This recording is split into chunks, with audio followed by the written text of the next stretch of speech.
Category 3 hurricane controls, storm surge this high.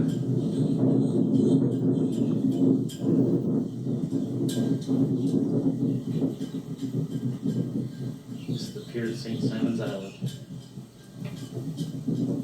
Going out on it. Crows or something.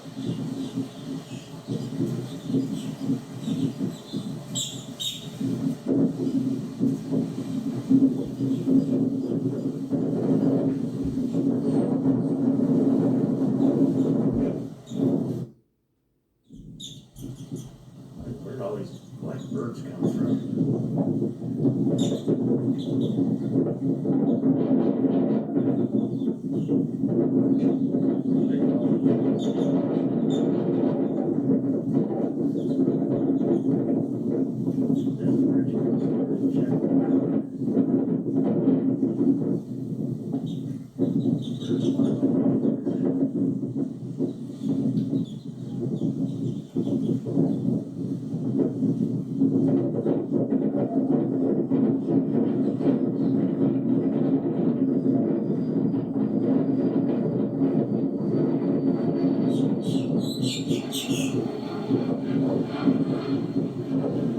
There's the town of St. Simon's Island.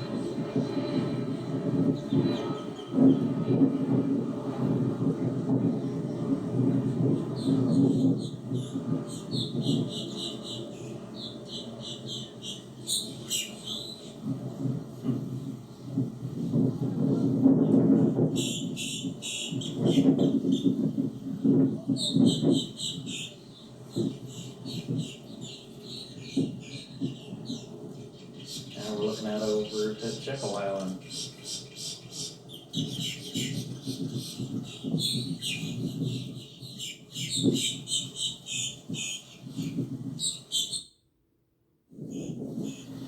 There's dolphins out there somewhere.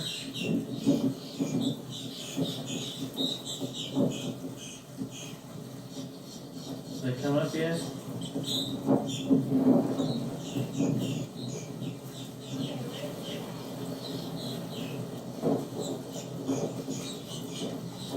Man, it's windy out here.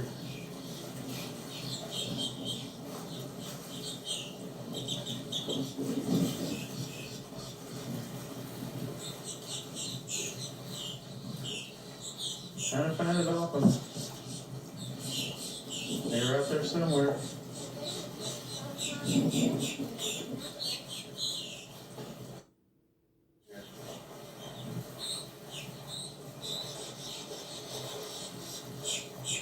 Seeing if we can find dolphins out here. He's out there somewhere. There's one. I don't know if you saw that or not. There's two of them right there.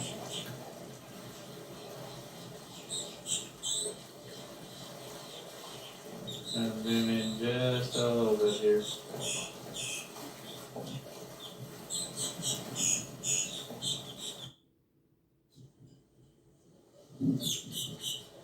Little park at St. Simon's. There's a lighthouse.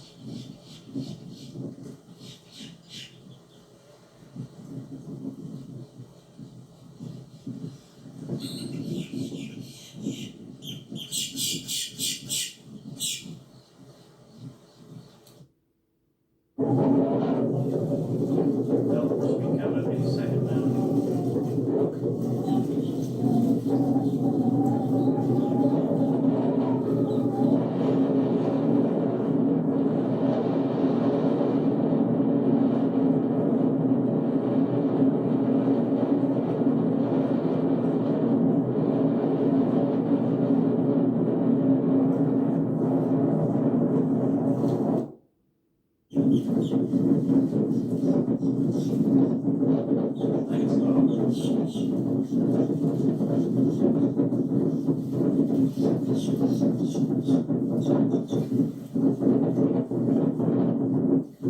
Look out the ocean. I see some boats, look like airplanes, but I think they're fishing boats. Maybe catch shrimp or something.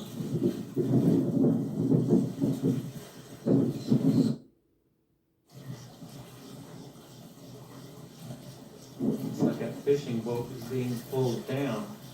In the back, a big net. Must be out there trying to catch shrimp or something.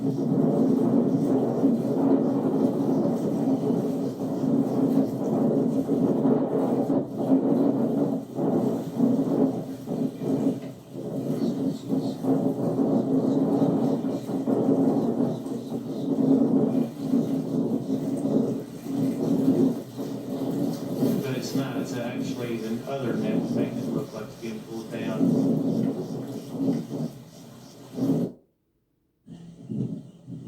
That bird getting drink water from that little faucet.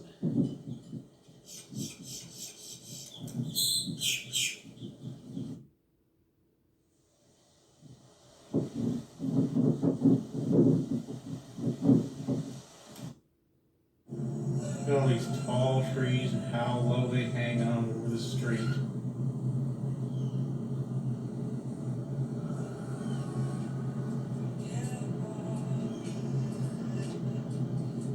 Just wild.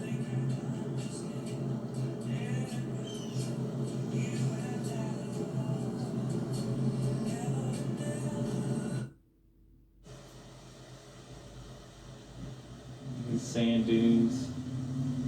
Here, St. Simon's Island.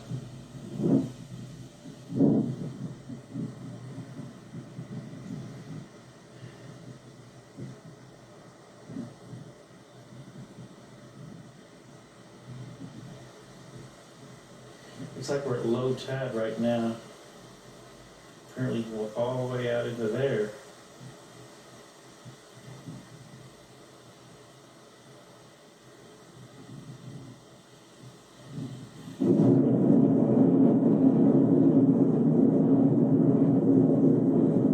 That's about there.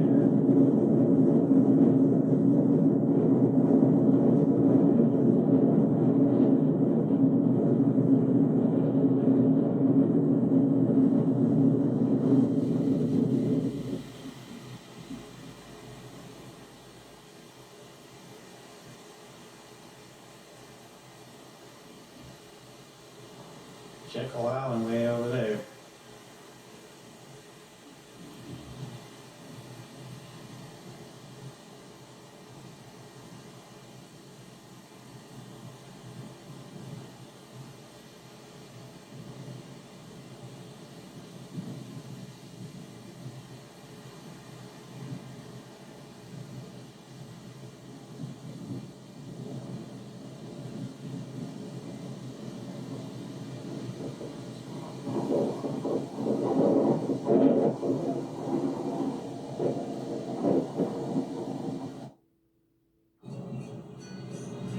Going across the bay.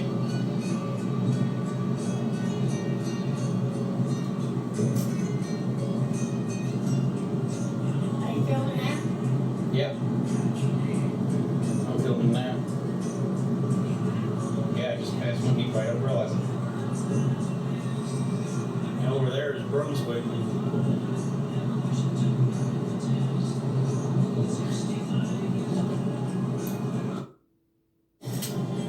Getting ready to cross this great big bridge going to Jekyll Island.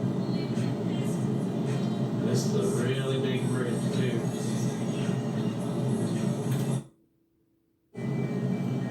This is the road going into Jekyll Island.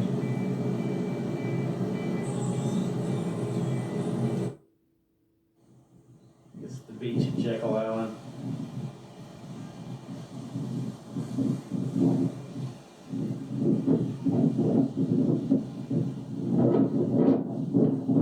A lot of dunes here.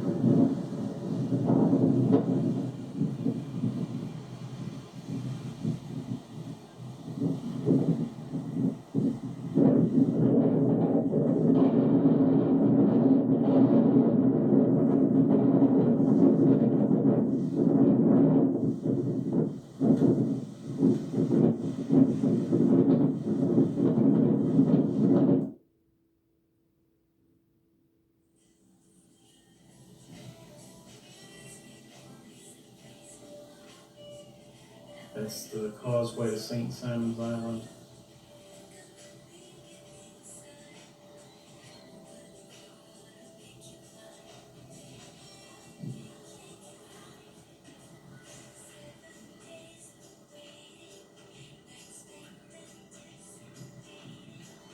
I don't know what those two white things are right there.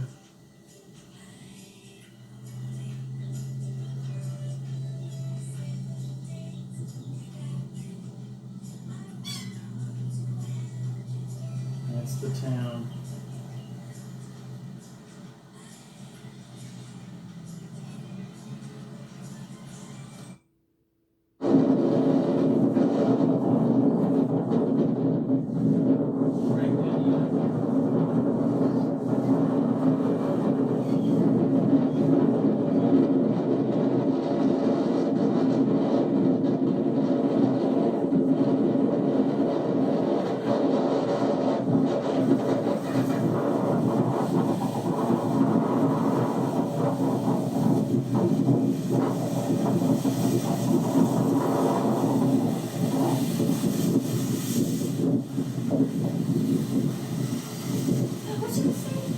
What? I've already seen it.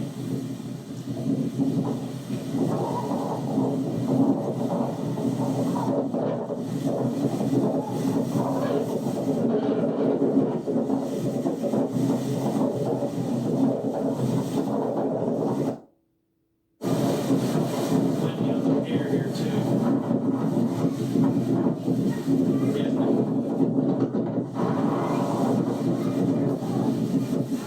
It's out there.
see what they started with before they restored that building. Isn't that amazing? Now, SCAD still plans to restore that building eventually, but they have put it on hold because there was more important things going on. You see, the school started back in 1979 with only 71 students, but now they have about 7,000 students. So they had to build some dormitories. And over here on the left, the Turner House's dormitories, first buildings that SCAD built from the ground up. They actually prefer to restore old buildings and have restored about 60 of them in the city, and we'll see some of them on the tour today. And the students, they come from all 50 states and about 80 different countries. And straight, it's over to our left, right behind these dormitories. And before we get into the city, I want to tell you all a little bit about Georgia's history. In April of 1732, King George II of England granted a charter to James Edward Oglethorpe and 20 other trustees so they could start a new colony. And then they handpicked 114 people that they thought would be honest and hard. Peaches and cotton proved to be very successful. And Georgia is known as the peach state, even though South Carolina actually grows more peaches. Anybody out here from South Carolina? Nobody? Oh, good. That means I can tell y'all that Georgia grows sweeter peaches than South Carolina. Just didn't want to hurt anybody's feelings, okay? All right, over here on the right, the Savannah Civic Center. Opened in 1972, where we hold our social and our cultural events, such as mud wrestling and tractor pulls. That's right. It also houses the Johnny Mercer Theater, and Johnny Mercer, he was a native of Savannah, a songwriter and a singer that wrote about 1,000 different tunes. Some of his more famous tunes you recognize: Days of Wine and Roses, You Must Have Been a Beautiful Baby, and then one that he actually won an Oscar for, and that was Moon River. And when Mary passed away, well, she never had married or had any children, so she didn't have any heirs, and she left it to the Georgia Historical Society with the stipulation that it would be opened as an art museum. So they put them on silent so they don't interrupt the tour. And if you want to have a conversation with your neighbor, even though we prefer that you don't, please at least keep your voice to a very low whisper. Even if you don't want to hear the tour, somebody else might want to. And here we go, leaving stop number 3. 1733. And over here on the left, you're going to see this big building is City Hall. Now, City Hall was built in 1905 at a cost of $205,167. Which we think City Hall is in a very appropriate location, because if you'll notice, it is sitting at the end of Bull Street. A good place for City Hall, right? And Bull Street was named for William Bull, who surveyed the colony and helped pick out the... Our citizens used to come here to this square to see what time it was on the city sundial. They would make their bread in the city ovens, because most of them didn't have ovens in their home. They were scared their house would catch on fire. They would also come here to get the news of the day. On August the 10th, 1776, the Declaration of Independence was read for the first time in Savannah, right here at Johnson Square. Well, now the citizens come here to do their banking, because if you'll notice, there are banks on every corner except for one, which is where the Christ Church is. But Johnson Square has been nicknamed Banking Square for that reason. In the center of the square, you're going to see a 50-foot marble obelisk in honor of General Nathaniel Grant. He was second in command to George Washington during the American Revolutionary War. He founded the Central Georgia Railroad here in 1858, but better known as being the grandfather of Juliet Gordon Lowe, who founded the Girl Scouts here in 1912. To your right, that building was built in 1899 out of Georgia marble. You can look at the top as we go by and see different shades of the Georgia marble in the circles. Do we have any Girl Scouts or former Girl Scouts on this trolley? Yeah. All right, well, I got something to say. The Girl Scout pledge has changed a little bit since I was a Girl Scout, but the price of the cookies have changed a lot. They were only 50 cents a box when I sold them. Now they're $3.54 a box. Inflation, but they are still good. Okay, up there to your right, you're going to see a big bell in the median. That is Big Duke, our city's old fire bell that weighs about 5,000 pounds. And believe it or not, the city of Savannah had the very first motorized fire department in the United States. One-lane highway, but that's Hollywood, right? And Chippewa Square, named for the Battle of Chippewa, fought during the War of 1812. And ahead on the right, the Barrow House. When we go by, I want you to look at the fence at the street level so you can see the images and the medallions, which is the fence of presidents and poets. A recycled fence from the old Weber House, and you will see it in other parts of the city as well, specifically in front of the old Cotton Exchange building up on Bay Street. And look back to the center of Chippewa Square so you can see the beautiful bronze statue of our colony's founder, James Edward Oglethorpe. And that was designed by Daniel Chester French and Henry Bacon, who also designed the seated Lincoln Memorial at Washington, D.C. The oldest house on Madison Square, built in 1840, and Madison Square was laid out in 1837. It was named for James Madison, our fourth president of the United States. In the center of Madison Square, a statue of Sergeant William Jasper, who was a Revolutionary War hero that was killed here in the siege of Savannah, October the 9th, 1779. Coming on around Madison Square, this house on the corner behind the fence, that's the Green Mountain House, owned by St. John's Episcopal Church now, but it was owned by Charles Green, who was a wealthy cotton broker. He offered his home to Sherman to use this as headquarters during the Civil War. There's a historic marker right there to your right. Now, from that house, Sherman sent a message to Abraham Lincoln saying, "Dear President Lincoln, I beg of you, take the city of Savannah as a Christmas present." Well, Abraham Lincoln graciously accepted, and we are so glad that he did, because then Sherman did not burn Savannah. He just marched to Columbia, South Carolina, and burned it instead. Famous in the movie Midnight in the Garden of Good and Evil. The murder actually took place in the room to the left of the front door. That was Jim Williams' study. And that house was built in 1860 by General Hugh Mercer, who was the great-grandfather of Johnny Mercer, the songwriter from Savannah.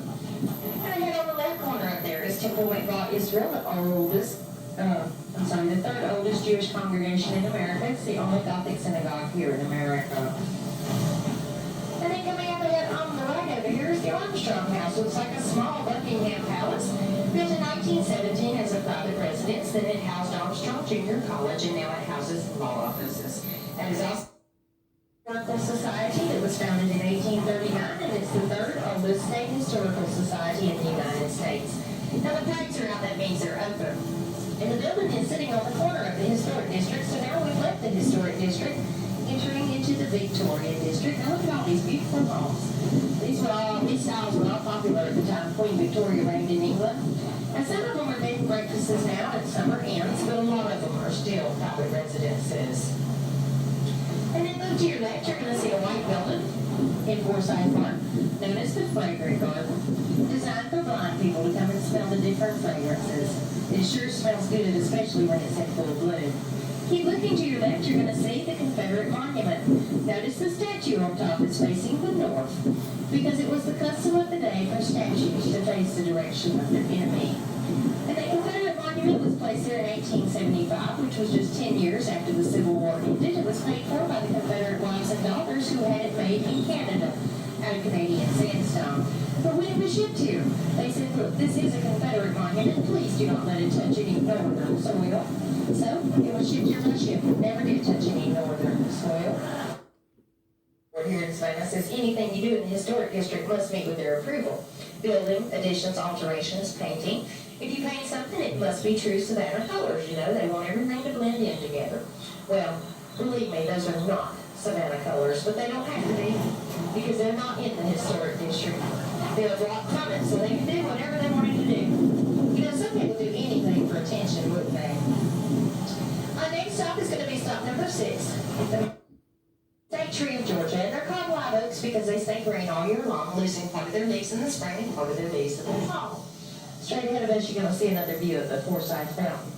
But if you look to your right, as we make this turn right here in front of the Candler Hospital, you're going to see the granddaddy of all these beautiful live oak trees. The Candler oak is over 250 years old. It has survived fire, construction, war, weather. Now, a lot of the kids say that'd be a great place for a tree house. Some of the guys say it'd be a good place for a deer stand. And the squirrels really like it too. It was built in 1856 out of Savannah, Great. The oldest public school building in Georgia now houses a school history museum. And during the Civil War, the federal troops used Massey School for their hospital. And this Calvary Square is something very unique about it that we can't say about any of the other squares in the city, and that is, with the exception of a few additions and alterations, all the buildings around it are original. Most of them were built in the 1850s out of Savannah gray brick, which was manufactured on the Hermitage plantation by slaves. Well, at one time, the bricks were thought to be so valuable because they'd been made by slaves, people were tearing their carriage houses down and selling the bricks. But the O'Connor's childhood home, as well as her birthplace. And then the Hamilton Turner Inn here on the right, the first house in Savannah to have electricity. It was owned by a former Savannah mayor. People used to be so amazed though. They would come down here to Lafayette Square when the sun was going down just so they could watch them turn their lights on. Hey, that was their entertainment. Couldn't turn on a TV or anything back then, so they had some entertainment somehow. And over here on the right, the Cathedral of St. John the Baptist, our oldest Catholic cathedral in Georgia. Down past that playground. Now you'll notice where the dueling ground is located. I think that's pretty convenient for the losers. Right next to the cemetery. And the Columbia Park Cemetery is our oldest cemetery in Savannah. The first burial took place here in 1750, the last one in 1853. And the brick structures that you see, those are subterranean vaults, and they are designed to hold up to 9 family members. 7 Savannah ladies found out about it, thank goodness. And they said, oh, no, you don't. They said, we are tired of losing our history. You've already taken one of our beautiful squares and put up an ugly parking garage. We're just not going to have it anymore. So they raised $22,000 to buy the house. They saved it from demolition. It was going to be demolished 23 inches thick. They're made out of tabby. Designed to keep it cool in the summer and warm in the winter. And when we get up here beside the Owens Thomas house, I want you to look at the balcony on the side. And that right there is where Marquis de Lafayette, the Frenchman, stood. Back in 1825, and he made a speech to the citizens of Savannah for an hour and a half. But the only problem is he did it all in French. Well, the first movie it showed was Camille, starring Rudolph Valentino, and after many years, it got run down, so it closed. But then they decided, look, this is a beautiful theater, why not let's restore it? So they did. Reopened it in the year 2000 with a good southern movie, Gone with the Wind. Mount Daisy Orchestra coming October the 8th. Factory coming September 30th. We had a wedding here a few weeks ago as well. Stop number 9. Anybody need it? Everybody's good? We across the square on the left. Now those two houses aren't exactly alike, but they're similar, don't you think? Yeah. So, one of those two houses is new. Which one do you think it is, left or right? There's shells, sand, and water. The next house coming up on the right, not the corner house. The second house has a widow's rock high up on top of it. That's the Hampton Lily Bridge house, our most famous haunted house. Only house in Savannah where we know for a fact that an exorcism took place, and it took place on December 7th, 1963. It's number 507, but if you look at the driveway between the two houses, back to your right, high up on the brick wall, and see all those broken bottles cataloged. Placed there after the exorcism to keep the evil spirits from re-entering the house. Well, the lady that owns the house now says that exorcism was a success, but she says the house is still haunted with good 30, but they have a buffet. They also have a menu that you can order off of.